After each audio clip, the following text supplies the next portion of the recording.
gruesome and bloody war can scarcely be overestimated. Hundreds of thousands of people, Russians and Ukrainians in particular, have needlessly died. An entire generation of Ukrainians and Russian men has been decimated. 1,000-year-old cities have been turned into rubble. Those beautiful spires that you used to see there, they were most beautiful in the world, they say, are lying in heaps of rubble, blasted to smithereens. It's time to end this bloodletting and restore peace, and I think we're going to do it. We've had some great conversations, including with Russia. Since my return to the White House, we've made more progress toward that goal in 1 month than occurred in the past 3 years. And I've spoken with both President Putin and President Zelensky. And again, a lot of good things toward peace are happening, moving it, I think, pretty quickly. Last week, Secretary of State Marco Rubio, National Security Advisor Michael Waltz, and Special Envoy Steve Witkoff conducted successful talks in Saudi Arabia with the delegation from Russia, and I'd like to thank the Kingdom of Saudi Arabia and the King and Mohammed. Great people. They're really working hard to get this done. Our focus is on achieving a ceasefire as soon as possible and ultimately a permanent peace. My meeting with President Macron today was another important step forward in that sphere, because he's been very much involved right from the beginning in trying to get it over with, and we're going to get it done. I believe that Emmanuel agrees with me on many of the most important issues. Chief among them is this is the right time. It may be the only time. You know, that's a very interesting and horrible situation, and that could evolve into a third world war. We're not going to let that happen. Should have never started, but it did. And what a mess. What a horrible, bloody mess. I'm also pleased that President Macron agrees that the cost and burden of securing the peace must be borne by the nations of Europe, not alone by the United States. And Europe must take that central role in assuring long-term security of Ukraine, which they want to do. And that's not a very big step. A big step is what's going to happen over the next few weeks. The United States has put up far more aid for Ukraine than any other nation. Hundreds of billions of dollars. We've spent more than 300 billion, and Europe has spent about 100 billion. That's a big difference. And at some point we should equalize. But hopefully we won't have to worry about that. We have other things happening that maybe take that out of the realm of necessity. And while we've given vast amounts of military aid and money in form of grants, much of Europe's contribution has been economic relief structured as loans for which they'll be repaid. Like the Europeans, I believe that taxpayers in the United States also deserve to recoup the colossal amounts of money that we've sent. The previous administration never even thought of that. They didn't think of a lot of things, like why did they let it start in the first place? That is why we must have an agreement with Ukraine on critical minerals and rare earths and various other things as security. And I think that that's happening. I think we've made a lot of progress. I had a report just given to me before walking in that we've made, Emmanuel, a great deal of progress toward getting that. I've been elected by the American people to restore common sense to Washington and indeed to the world. And I believe strongly that it's in the best interest of the United States, the best interest in Europe, the best interest of Ukraine, and indeed the best interest of Russia to stop the killing now and bring the world to peace. My administration is making a decisive break with the foreign policy failures of the past administration and, frankly, the past. I ran against a very foolish foreign policy establishment, and their recklessness has led to the death of many, many people. Under our administration, we're forging a new path that promotes peace around the world. And when I left office for the first administration, first term, we had no wars, we had no problems. We didn't have October 7th with Israel. We didn't have Russia and Ukraine going at it. We didn't have the problems in other parts of the Middle East. We didn't have inflation. It was a whole different world. You know what else we didn't have? Millions of people pouring through our borders, many of them criminals released from other nations and put right into our land, murderers and drug dealers, gangs. We didn't have any of that. It's a different time, but now we have it and we're fixing it. We'll fix it all up. We'll get it done as quickly as possible. And we've made a great deal of progress. People are saying it was the best month for a president in our country's history. I hope that's right, but I feel it's right. We've done a lot of things in a very short period of time, 4 weeks. As I've said before, it's my hope that my greatest legacy, however, will be as a peacemaker and a unifier. I want to bring peace, not war. I thank President Macron for joining us today in this urgent work we're doing. We have some wonderful people up front right here that have worked so hard. Steve Witkoff, thank you very much. And Michael Waltz, thank you. Scott, thank you very much. And JD, thank you. They've really done a job. They worked very hard. It's a real passion to get this war ended. And I'd like to now we invite Emmanuel to say a few words, and then we'll take questions. And again, Emmanuel, it's a great honor to have you with us at the White House. Thank you very much, please. Thank you, Mr. President. Thank you, dear Donald. Ministers, ladies and gentlemen, mesdames et messieurs, je vais dire quelques... Ladies and gentlemen, I'll be saying a few words in French. Thank you very much, Mr. President, dear Donald, for your hospitality and for this visit. As you mentioned, we have had the opportunity to meet over the past few years. Since your first term, we've been able to discuss matters in Paris and also here at the White House, and it has always been a great joy to do that, and I would like to commend you. And thank you, Mr. President, for extending this friendship to France and taking part in the ceremony at Notre Dame that you mentioned before. It was a great honor for the French people to reopen the cathedral to the rest of the world, and your presence was a testament to that friendship.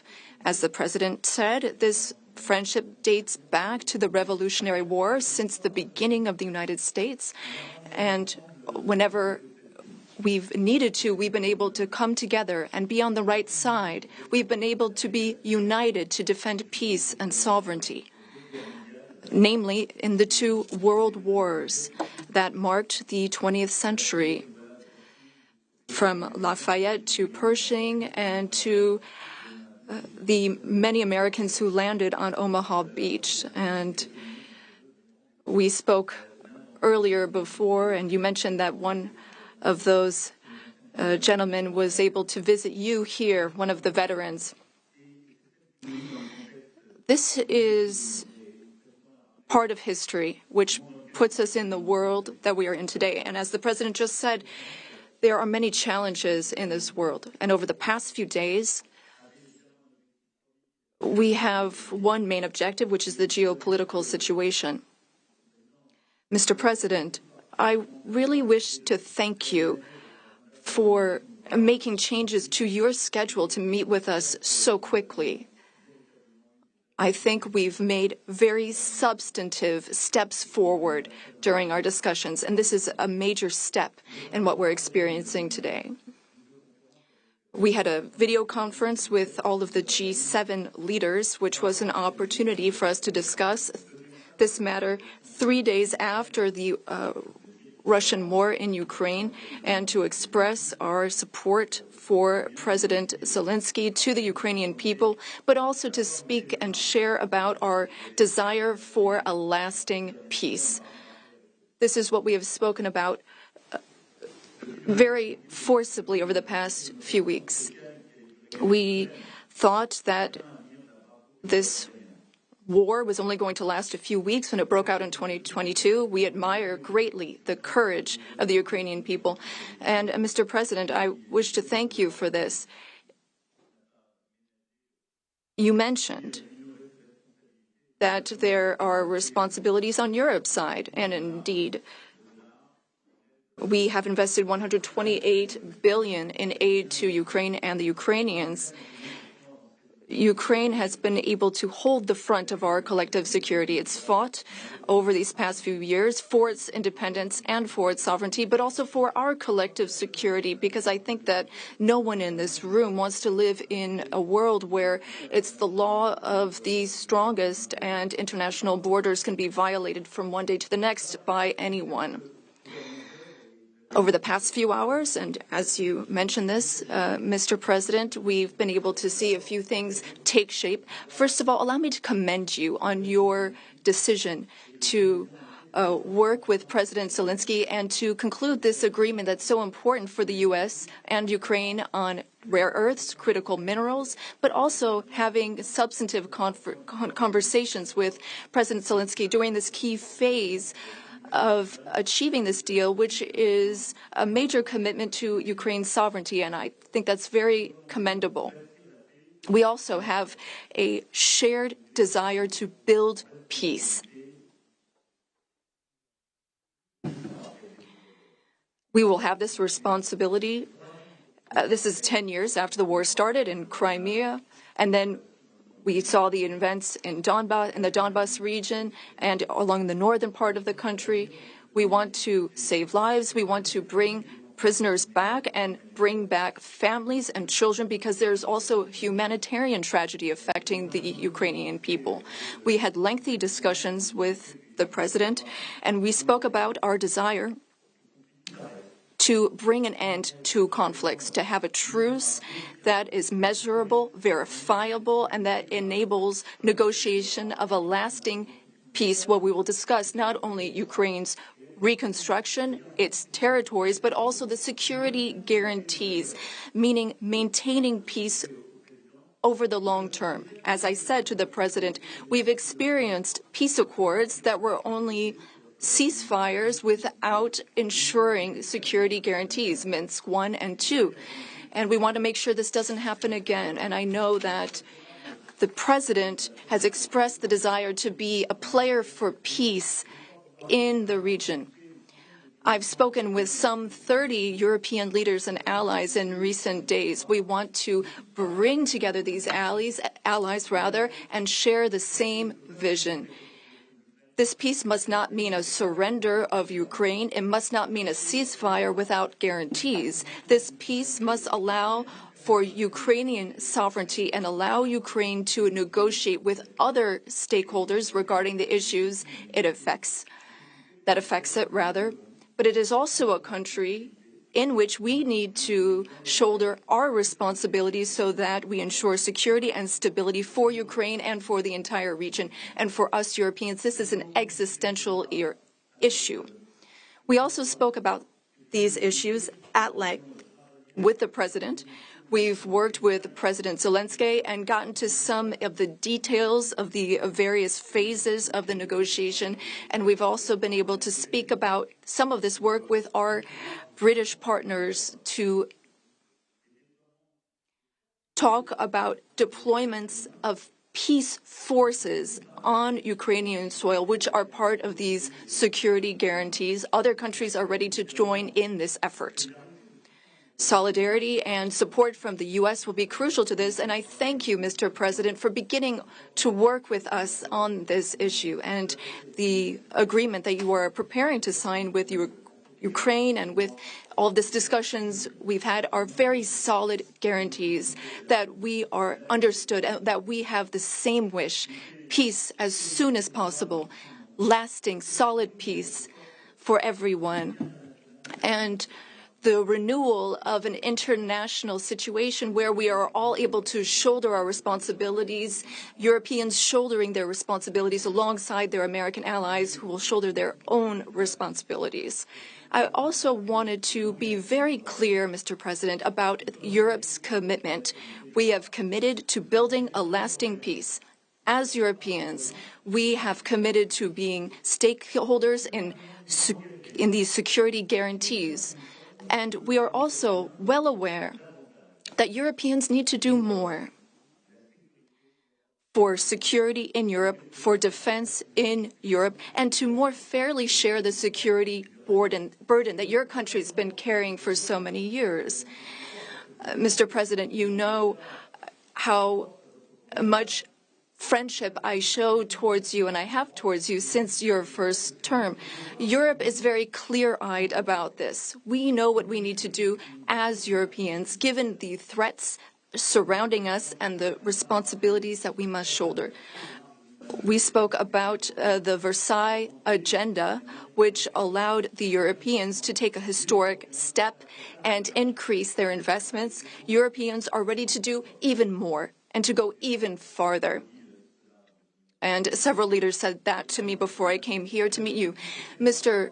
President, dear Donald, you spoke about this peace through strength. We fully share that, because we must recognize the sacrifices made by the Ukrainian people and what we owe to them. The President and I also spoke about economic matters and our desire to see more prosperity in the United States and in Europe. We had discussions which will be carried on by our teams, our ministers and secretaries, to flesh out some of those ideas. But the idea is to have fair competition and no bias within competition between our industries. Now, the American and European economies are extremely intertwined.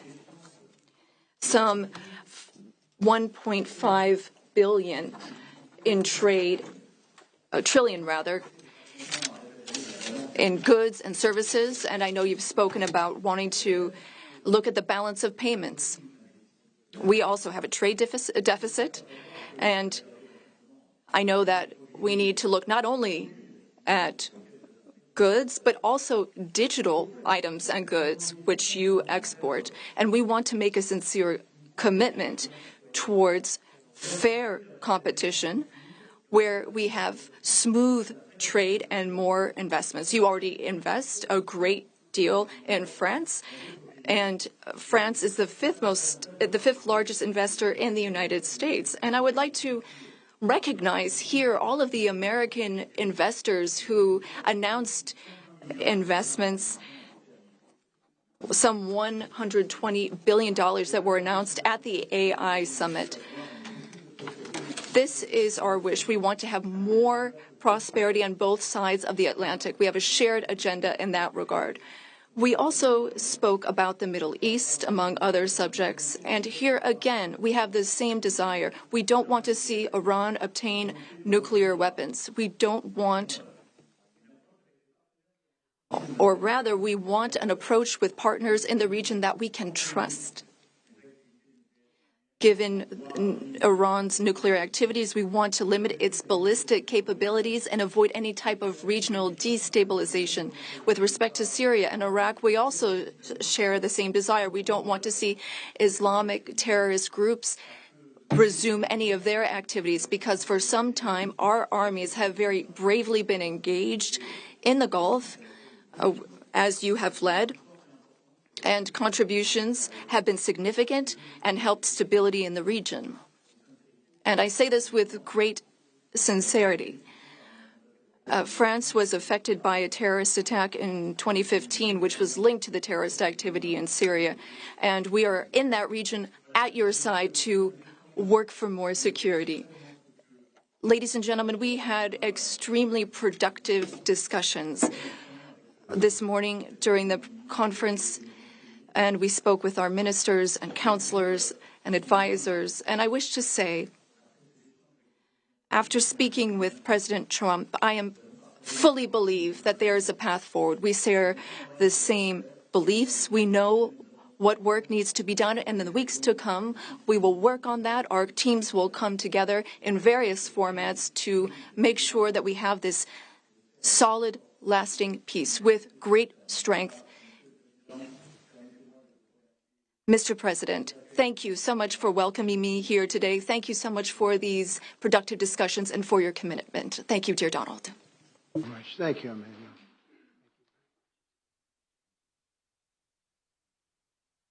Okay, thank you very much. Brian, would you like to ask a question? Go ahead. Welcome, President Trump.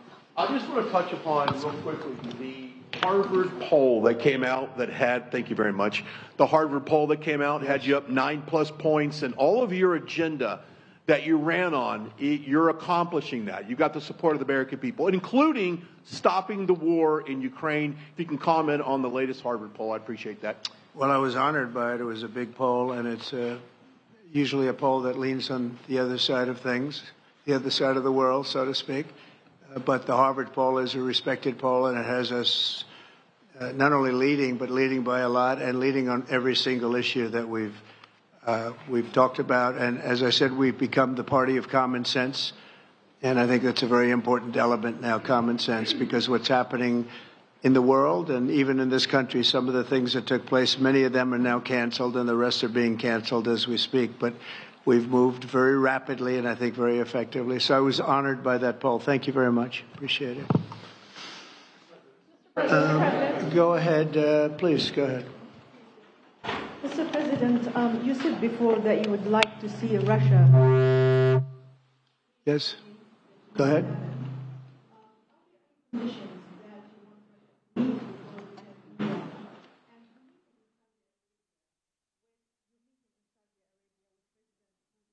That happened regardless of any progress on the Ukrainian file? Yeah, I think the meeting in Saudi Arabia was a fantastic one. We met with the Crown Prince, who's a fantastic young guy. He's young, but with great imagination and tremendously respected all over the world. And he goes right to the king, and the king is incredible. Gotten to be friends with both of them very much, and they want to see this ended, and they're going all out to make sure that it is ended. I think Russia, likewise, I've spoken to President Putin, and my people are dealing with him constantly, and his people in particular. And they want to do something. I mean, that's what I do. I do deals. My whole life is deals. That's all I know is deals. And I know when somebody wants to make it and when somebody doesn't. I will say this, before I came here, there was no communication with Russia whatsoever, and Russia wasn't answering calls. They were not talking to anybody. They wouldn't talk to anybody, and people sort of accepted that as being that they want to go forward and just keep going without stop. But when I got here, one of the first calls I made was to President Putin, and we were treated with great respect, and they want to end this war. So that's a big thing, because I didn't know if I could say that, but it's a big thing. They want to do it, and the group in the front row that I introduced, they're all very active in it, and we're working on deals right now, transactions right now, and in particular, the big one is to get the war stopped, whether it's ceasefire or direct to an agreement. I'd like to go directly to an agreement, but ceasefire will always happen a little bit quicker, and every day you're saving thousands, or at least hundreds, but thousands in some cases lives, so we want to see if we can get that done very quickly. Yes, for the President, please. Thank you. I'm a correspondent based in Paris. Question for both of you, actually. Mr. Macron, you were one of the last Western leaders to speak to Putin before Ukraine's invasion. What advice, what recommendation could you make to President Trump to make sure that this time you can get strong enough guarantees from Putin to get a peace deal that lasts this time? And Mr. President Trump, what makes you think you can trust Putin in those negotiations? Thank you. Look, I will never give any advice to President Trump. We have friendly and trustful discussion, but my experience with President Putin is the following. Number one, I always think it's good to have discussion with other leaders, and especially when you disagree.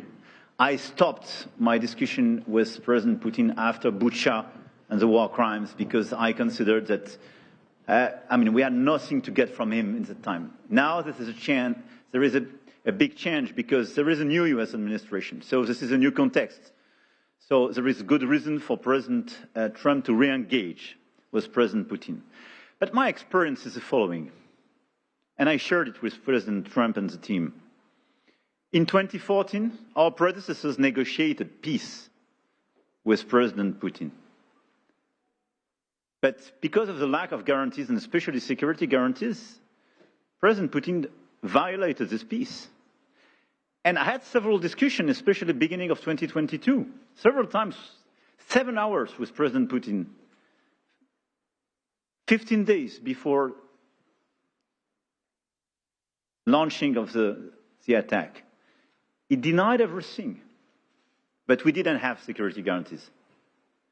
So this is why being strong and having deterrence capacities is the only way to be sure it will be respected. And I insisted on that, and this is why I believe that the US has the capacity to do so. And this is why I think we should never say, I will never send any boots on the ground, because you give a blank check to violate any type of commitment. So I think it's good to have discussion. I think it's useful to have negotiation. I think it's super important to go to the peace. But my strong point was to say, let's try to get something first which can be assessed, checked and verified.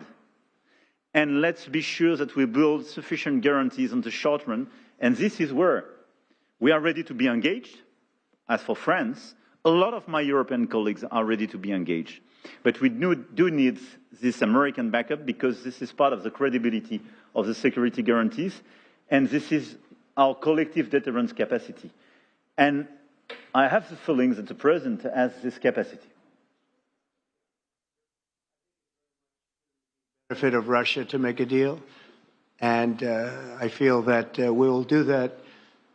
It is what it is. Again, it's a war that should have never been started. It's a war that would not have been started if I were president, but it did start, and it's at a terrible level where cities are burned down and shot down to the ground. It looks like demolition sites, a whole big pile of demolition sites, and we got to get it stopped. Too many people, too much agony. The whole culture is destroyed when you rip down some of those ancient, really ancient or near ancient buildings. It's so sad to see, but I think it's very much to the benefit of this tremendous distrust on both sides. That's why it's good that I'm coming in now, but I think it's to the very much benefit of Russia to make a deal and to go on with leading Russia in a very positive way. That's what you have to do. But I really believe that he wants to make a deal. Maybe wrong, but I believe he wants to make a deal. Yeah, go ahead, please.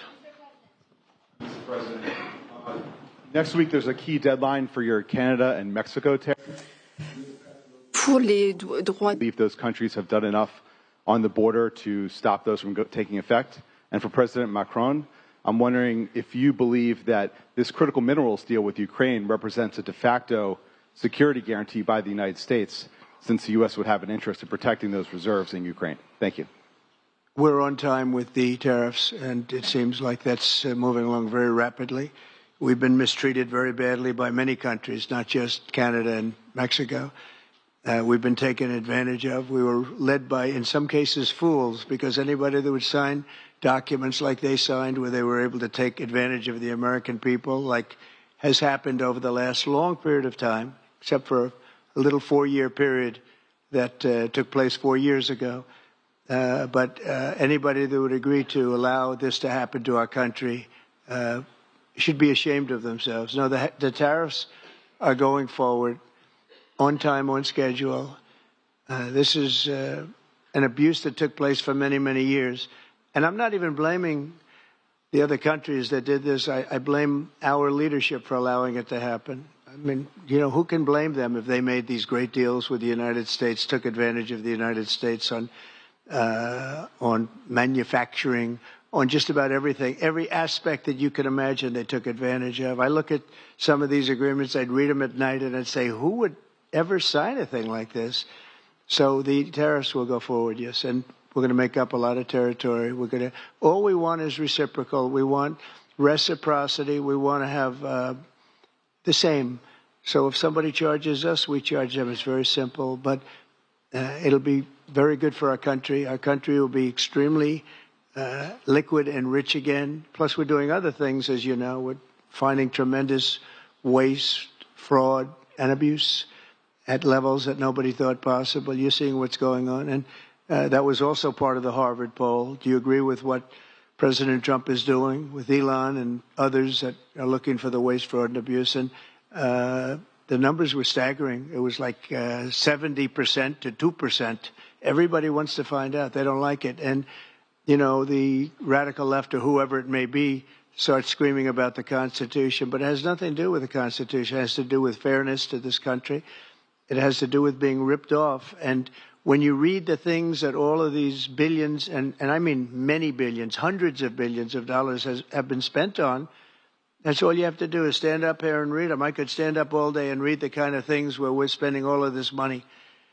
The good news is that when you think of how rich a nation we can be when we get rid of this, you know, sometimes you'll buy a company and you'll see it was really well run. They accounted for every penny. Well, not much you can do there. You got yourself a bad deal. This one is the exact opposite. Tremendous fraud, tremendous waste.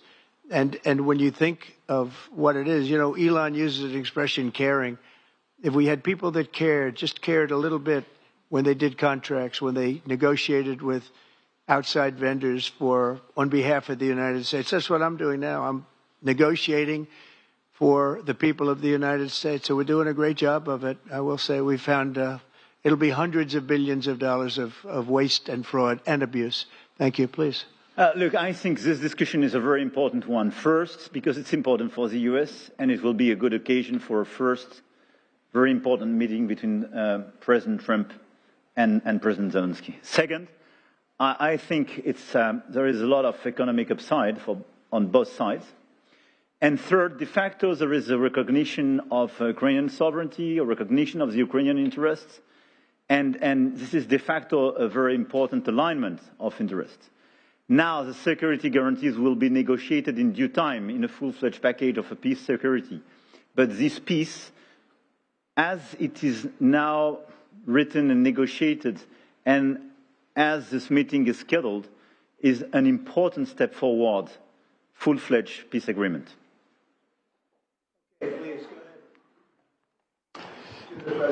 Monsieur le Président Trump. President Trump, President Macron. To make a deal with Putin. So when you do a deal, it's a win-win deal. What are you giving to him and what is he going to give you to America? And I was impressed by the way you referred to Notre Dame and that you were impressed by the reconstruction of Notre Dame. A lot of Americans have sent money to Paris to participate to the reconstruction of Notre Dame. As a President of the United States, are you going to contribute to the reconstruction of Ukraine? Et Monsieur le Président Macron? President Macron, what for you is the main area of progress in your meeting with President Trump? Can you confirm that there is an agreement to send European peacekeeping troops? Will France participate in that? How many troops? What would they be doing? Would this represent a great danger to send French and European troops to Ukraine? Well, I guess it's a little strange question because you ask whether or not we're going to, on behalf of the United States, contribute to Ukraine. I mean, we're in there for about $350 billion. I think that's a pretty big contribution. I do appreciate the first part of your question, however, because I think they've done an incredible job with the Cathedral of Notre Dame. I think the president has done. I know he headed it up, and I know how hard he worked, and it took a period of time, but really not a long period of time, considering what that was, so delicate, so beautiful. And I was there, and I saw the work, and I'm very good at construction. I know good construction. I know bad construction. They did a beautiful job, and this man has to be given a lot of credit for that. It's an incredible cathedral. Most people thought it couldn't be saved, and if it was, it would have to be built in a different form, and we didn't want to see a different form. We wanted to see the same form that you built. So I just want to congratulate you. That was an amazing job. I don't think you've gotten enough credit for it. Someday you will. Someday you will. Thank you, Donald. Merci beaucoup. Thank you very much. To go back to your question, today's discussion showed several areas of progress. First, we have been working a great deal with President Zelensky to have a proposal that's acceptable to Ukraine. President Trump has confirmed that he will be meeting with President Zelensky very soon to finalize the agreement on critical minerals and rare earths and to speak together about that matter. That's a very important step forward. The second thing is that during our discussions, we were able to go into some of the details about the proposal that we have just made to have a truce, a peace, and be able to measure that and then structure our discussions on that basis. France and several other European countries, along with Ukraine, are hard at work to build this lasting peace with very specific points, including security guarantees, the territories that belong to Ukraine, the issue of reconstruction, the economy, and critical minerals. We've been able to go into the details of those proposals. The third area of progress, which really mark a turning point, is the fact that we were able to talk about the details of the security guarantees. And the president has shown this over the past few days, and he said so a moment ago. We want peace. He wants peace. We want peace swiftly, but we don't want an agreement that is weak. The fact that there are Europeans that are ready to engage to provide for these security guarantees. And now there's a clear American message that the U.S., as an ally, is ready to provide that solidarity for that approach. That's a turning point, in my view. And that is one of the great areas of progress that we've made during this trip and during this discussion. When it comes to troops, in the past, a year ago specifically, we saw a reason to talk about sending troops for strategic regions. Today, when we talk about troops, we're talking about sending them in after we've negotiated a lasting peace. And once we have that solid, lasting peace, that's part of an agreement signed by Ukraine, signed by Russia, and for which we will provide the guarantees, then at that point, and recently, France has worked with the UK to provide its contributions. We've worked on plans. We've worked with our militaries not to go to the front lines, not to go into occupied territories, but as a show of support to show that we have a negotiated peace signed by both sides, and that is a peace we will preserve. So these would be peaceful deployments of troops, not for combat. These would be deployments of an assurance force. They would be limited, but they show solidarity. I've also spoken with all of our allies, and there are European and non-European allies who are ready and willing to take part in that effort. Countries have helped Ukraine maintain its military capabilities in terms of the number of soldiers it has, equipment, whereas others have provided logistical support on the ground. The question is whether or in what form the U.S. will contribute, and during our discussions, and during the discussions with Russia, we've understood that this would be acceptable to Russia, and that's a very important area of progress. And that means that in this context, the Europeans will shoulder their part of the burden, their share of the burden. We have a strong alliance that we've built over the decades. We have our solidarity, and we have deterrence capacities. What does it mean? Would it be dangerous?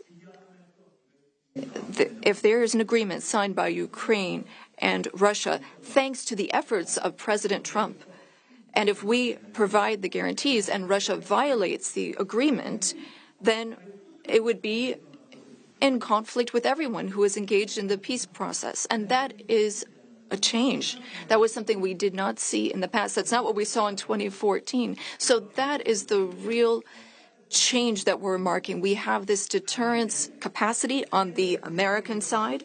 We have the capacity for engagement on the European side, and that's something we're going to continue working on together. It's not dangerous, but it's credible. It's less dangerous than things that could happen in the long term. And I think this is what we need to do to ensure security. And I say this very clearly. We're also talking about security for Europeans. I've been saying this for weeks now. If we do not guarantee the security of this territory within Europe, then how can we guarantee our own security for one and all? We live just 1,500 kilometers from Ukraine, and the Germans and Polish are even closer. So our collective security is important. We need to answer this call for Europeans to be more engaged, and Americans will be there still in solidarity. Europeans are working for their collective security, but I really think this was a turning point today in our discussions. Emmanuel, thank you very much. Great job, and it's been wonderful being with you. Say hello to your beautiful wife, and we will see you again soon. We'll be speaking often. We'll get this thing worked out. We're going to get it done. So important, and great job. Thank you.